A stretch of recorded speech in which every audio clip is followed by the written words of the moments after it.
Again, welcome to everybody to Elgin Community College. And I want to thank all the sponsors and all the people that put this together, because this is really a tremendous undertaking to make this happen for everybody. And to AT&T as being a lead sponsor here as well.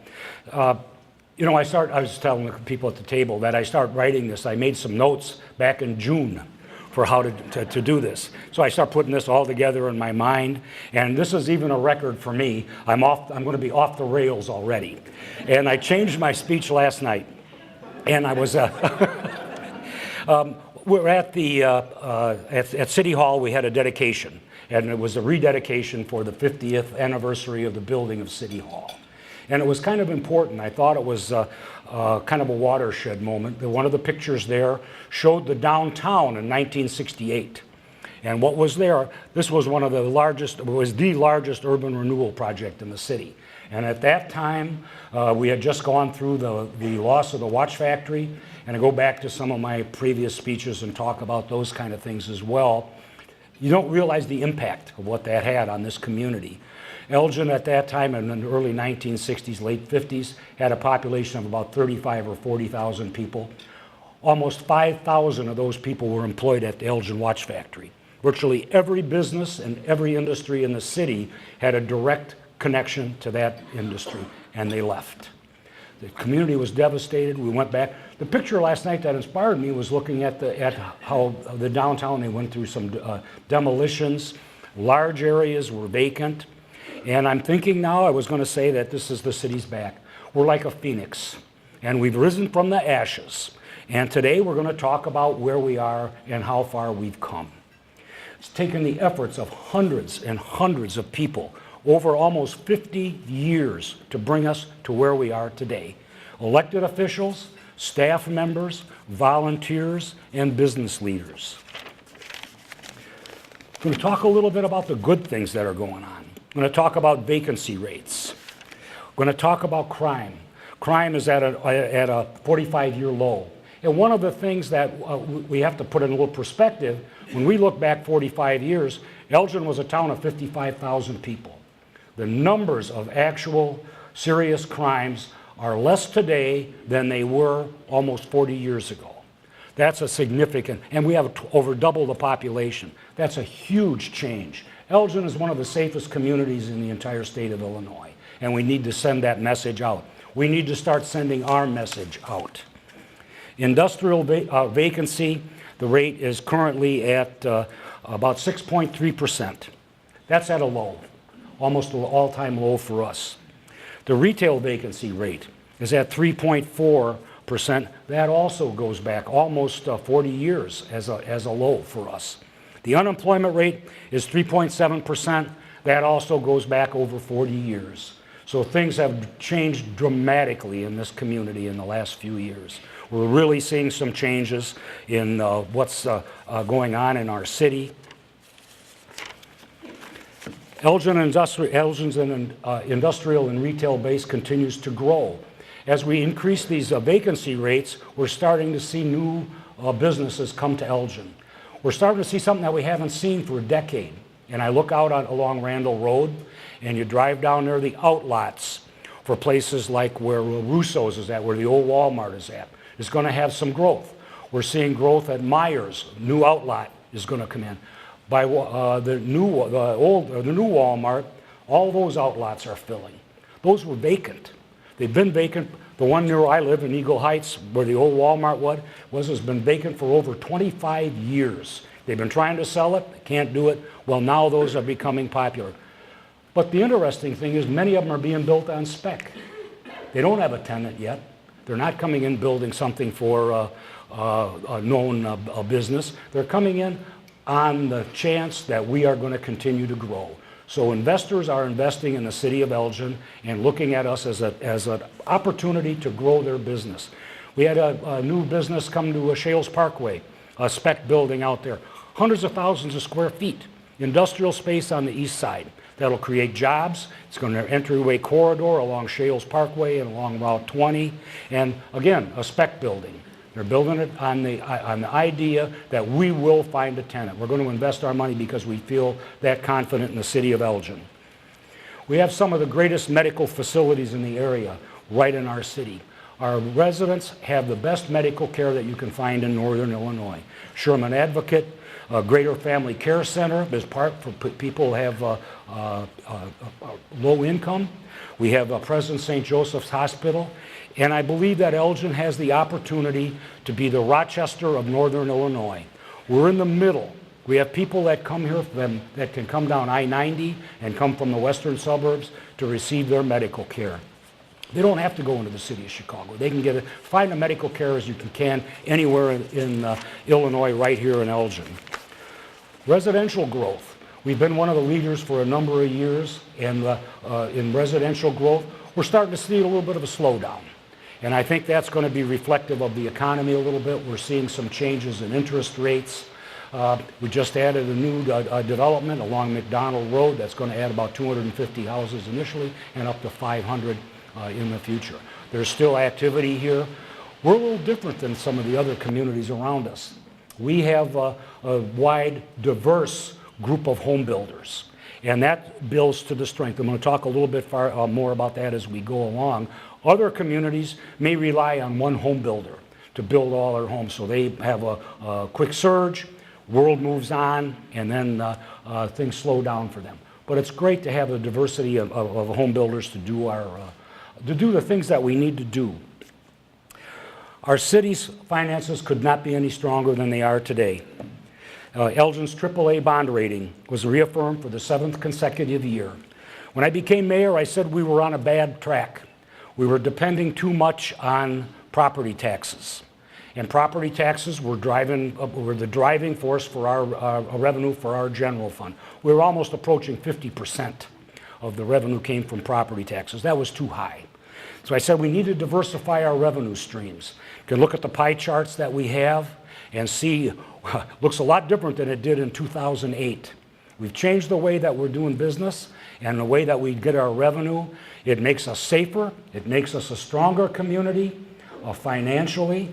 It will help build this community even in times of recession. We're going to try to make ourselves as, just like an investment broker would tell you, you have to diversify your stock portfolio. We diversified our revenue portfolio to make ourselves safe. We made it better for our residents. We lowered the tax rate. It's been flat for a number of years, and continue with our anticipation is it's going to stay flat for the next 3 years, that we don't anticipate any increases. The Elgin Strong's finances will allow us to invest in new technology and continue to increase efficiencies to make us a better city. The naysayers can stop talking about us as being unsafe. I've heard that for decades, and those days are past. We have to start telling people that we are a safe community. The rate, again, we're one of the lowest crime rates in the state of Illinois, and we have something to be proud of, but we have to get that message out to people. They're starting to see that when they come to visit us for events like a Nightmare on Chicago Street, events downtown. They see that this community's changed. I've heard it time and time again. I haven't been to Elgin in 20 years, and it's really changed. I took a ride in a limo back from the city of Chicago, from O'Hare Airport, and the guy that was driving the limo told me, I used to live in Elgin. He said, you know, we moved to Algonquin, my family and I, 20 years ago, and they came downtown for one of the concerts. And he says, our kids played Frisbee, we walked around downtown, and he says, it's entirely different than it was. He says, it's a great community, and we should be proud of that, and we should be trumpeting that for everybody.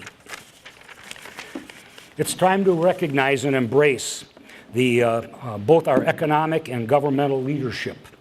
The new businesses in Elgin are being started by people with names such as Morales and Patel. Elgin has more women in leadership roles than almost any other city in the state of Illinois.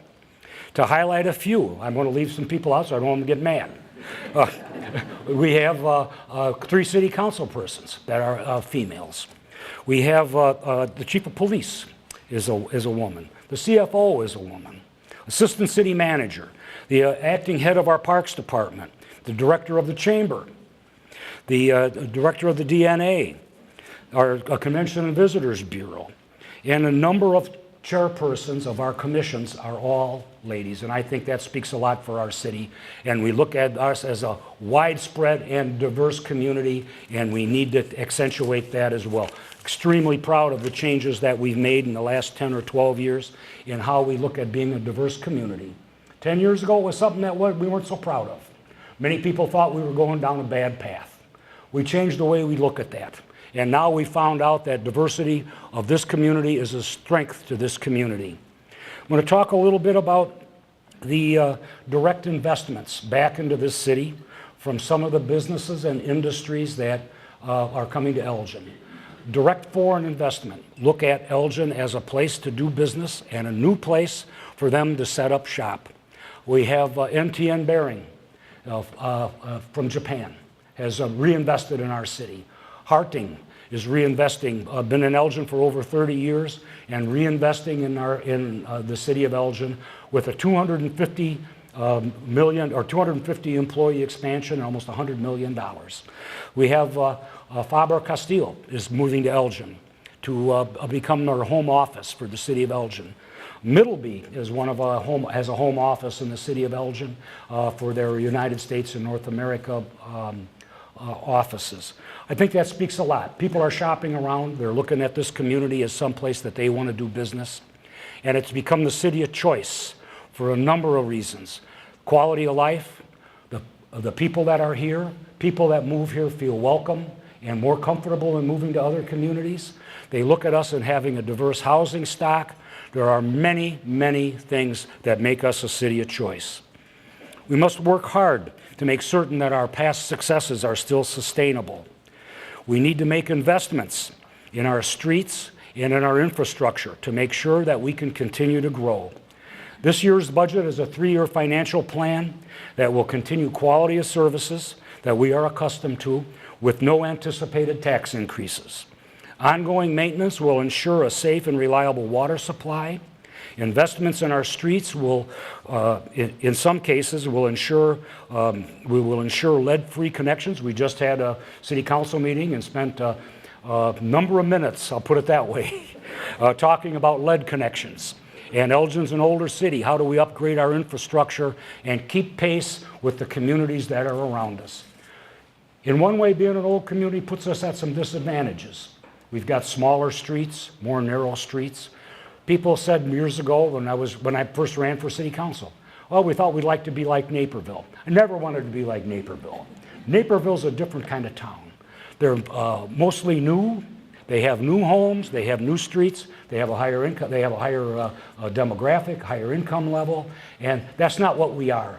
Elgin is a diverse community with diverse housing, and with that comes some of the issues. We have lead service connections. Other communities don't necessarily have that, so we have problems that we have to fix here that other communities don't have to address. The city council and staff and the support group and the groups that support our community must continue to be proactive and work to address the challenges that are going to face us. I told them I was not going to suck the good air out of the room, and I don't intend to do that. But we've had some great successes over the past 50 years. Much more in the last 10 to 15 years. We're seeing a real upsurge in the things that we're accomplishing. But we've had some issues that we're going to have to deal with, and we're going to have to address those. This past year, we had a wake-up call. Some of the events of the past year we need to focus on include issues related to mental illness, opioid addiction, and homelessness. A crisis among the providers of care for the homeless is brewing, and we all need to be able to address the goal of providing long-term solutions for things. We can't just look at solving things on a short-term basis anymore.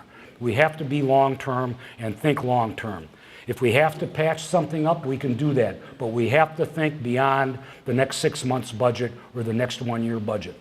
I never think in election cycles. Never mattered to me. I don't care what we talk about. We address the issues as they come up. I will not put an issue on the back burner to avoid an election. We are here to do a job, and we should do that job until the last day we serve in office. The Elgin Police Department is now taking on a larger role in resolving issues such as mental illness and homelessness that are not crimes, but are nonetheless part of an increasing part of their workload. We need to start to address that. We need to look at how we are going to resolve those issues, how the Elgin Police Department will address those in the future. As part of our budget this year, we're exploring adding personnel to the Elgin Police Department for the first time that will be trying to address some of the issues we're seeing with mental illness and homelessness. One of the issues that I've seen as disturbing to me is the suicide rate. The rates for suicide are going up. These require police calls. They require our fire department to go out and intervene. These are things that were not on our horizon 10 or 15 years ago. They're part of what a city is now and what's become of our city. We need to start addressing those issues. We need to be proactive and get in front of them. The Elgin Fire Department has changed from an organization that primarily fought fires to one that is now overwhelmingly focused on emergency medical services. We must explore the use of new equipment and new techniques to ensure the high level of service that we have become used to and provide the continued efficiency and sustainability in the fire department. Fire department, when you look back, when we talked 50 years ago, 75 years ago, 100 years ago when the fire department was started, that's what they did, put out fires. Now they're more trained medical personnel. But there are opportunities here. We need to broaden the way we look at the positions within the fire department, open it up to people that may be medical technicians, and that may be their sole function. We need to start being proactive and look farther down the road as to how we are going to be a sustainable city 10 and 20 years from now. The days to do those begin today. Previous city councils have invested millions of dollars in properties with a look to the future when they could be developed. The time to begin recouping those investments is today. We're starting to look in our budget to clean up some properties downtown that have been sitting there vacant for a number of years. Each one of those projects had a potential development on it probably 10, 15, 20 years ago. Never came to fruition. The property's still there. The infrastructure's still there. We need to start exploring returning our capital out of those and market those in a nationwide effort to include a wider umbrella and a wider net to see what kind of developers will come in. The plan was, back when those lots were made available, that Elgin was looking at residential downtown. That may not be the answer. It may not be up to us to make that determination. I would like to see us let the market determine what those properties are valued for. It may be retail, it may be commercial sites, it may be residential, it may be mixed use, but let the market tell us that and let's not try to direct that. Demand for workers at all levels still exceeds our capability to do it. There's only one law that I really believe applies every time, and that's the law of supply and demand. It drives our economy, it'll drive this city, it drives how we move forward as a community. We have a greater demand for workers than we have a supply. If we cannot meet that demand, whatever we do will fail. We need to make sure that we can supply those workers on a continuous basis where people will not choose us as a city of choice. We've started that effort through the Alignment Collaborative for Education. It made great strides in the past few years in an effort to increase the options for education and ensure that our young people receive the education that they need to provide themselves a living wage into the future. We need to do more. We should invest in a statewide marketing effort to sell this community and say, this is a place for you to live. This is a city of choice. If you can't find a job where you live, take a look at the city of Elgin. We need to invest and re-educate our own residents. As Elgin Development Group pointed out, many of our residents work in other communities. I'm going to tell them the quickest way to get a raise. Don't commute 35 miles to work. Work in Elgin. There are jobs here for you in many of the applications that you do. You will save yourself the gas, you will save yourself the use of the car, and guess what? You'll add an hour and a half or 2 hours to your day that you can share with your family and enjoy the good things that are in this city.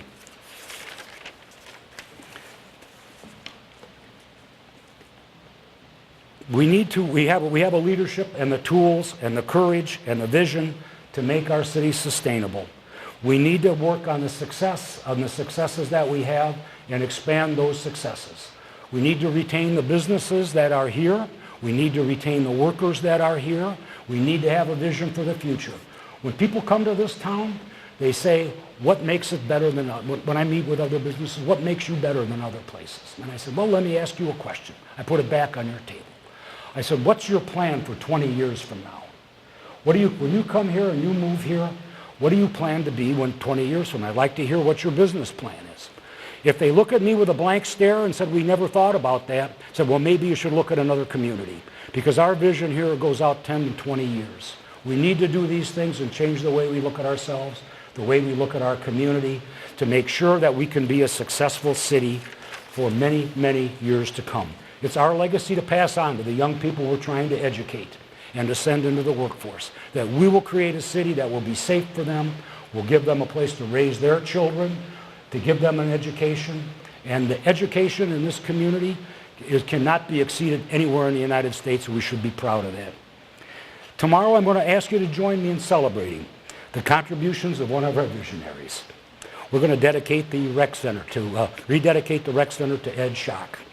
Ed's service to this community goes back decades. His vision for what happens in that downtown is with us today. We're going to talk about that tomorrow, so please join me for that.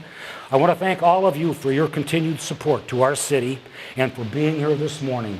We need to work together. Today's the day to start. Let's look for a great future and a fine future for the community and for the children that live here. Thank you very much.